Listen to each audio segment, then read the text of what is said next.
Hello friends, कैसे हैं आप सब। आशा करती हूँ कि बहुत अच्छे होंगे।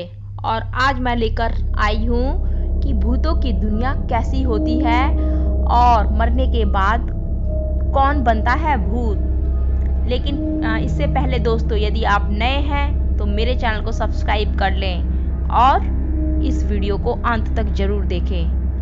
हर कोई पारलौकिक में विश्वास नहीं रखता, लेकिन इसमें यकीन रखने वाले लोग ये जानना जरूर चाहते होंगे कि आखिर ये भूत होते क्या हैं और ये आते कहाँ से हैं। आप भी भूत बनने की वजह जानना चाहते हैं तो सबसे पहले आपको आत्मा और भूत के बीच के अंतर को समझना होगा।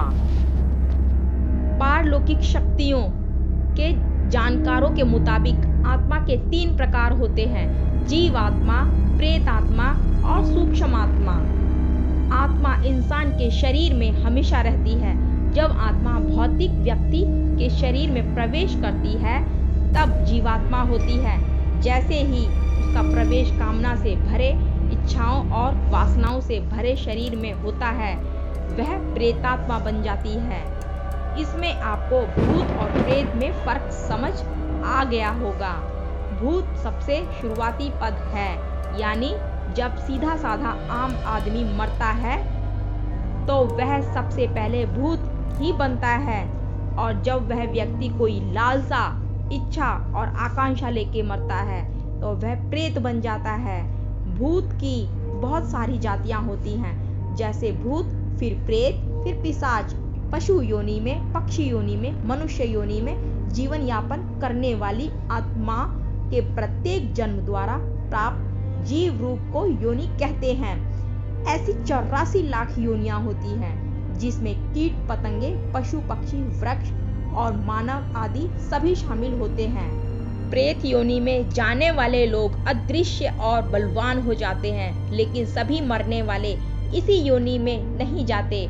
और सभी मरने वाले अदृश्य तो होते हैं लेकिन बलवान नहीं होते। यह आत्मा के कर्म और गति पर निर्भर करता है। बहुत से भूत या प्रेत योनि में ना जाकर पुनः गर्भ धारण कर मानव बन जाते हैं। मरने के बाद प्रेत योनि में जाने का मेन रीजन जिंदगी में इच्छाओं की पूर्ति ना होना है। नॉर्मल लाइफ में भी देखा जाता है, जो व्यक्ति भूखा प्यासा मरता है, संभोग सुख से वंचित रहकर मरता है, गुस्सा, लोभ, वासना आदि लेकर मरता है, वह निश्चित तौर पर भूत बनकर भटकता रहता है।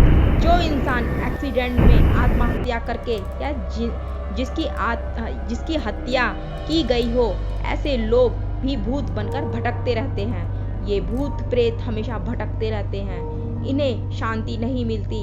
इन्हें खाने और पीने की बहुत लालसा होती है, लेकिन इन्हें संतुष्टि नहीं मिल पाती और मुक्ति दिलाने वाले की खोज करते रहते हैं। अच्छी और बुरी आत्माएं दोनों ही होती हैं। ऐसे लोगों की तलाश करती हैं जो उनकी वासनाओं को पूरी कर सके। अच्छी आत्माएं अच्छे कर्म करने वालों की तलाश करती हैं। उसी अनुरूप आत्मा उनमें प्रवेश करती है और संतुष्ट होकर उसे भी संतुष्ट करती है। अधिकतर लोगों को इस बात का पता ही नहीं चल पाता है कि बुरी आत्माएं बुरे इंसान के माध्यम से संतुष्ट होकर उसे और बुराई कुकर्म करने के लिए प्रेरित करती हैं।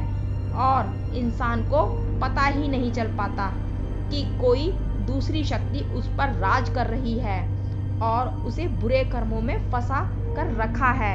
इसलिए धार्मिक होना, भजन, ध्यान, पूजा पाठ, साधना करना बहुत जरूरी है, ताकि आपका मन, गुण, आपके कर्म पवित्र और साफ हों। तभी आप ऐसी आत्माओं से बचे रह सकते हैं।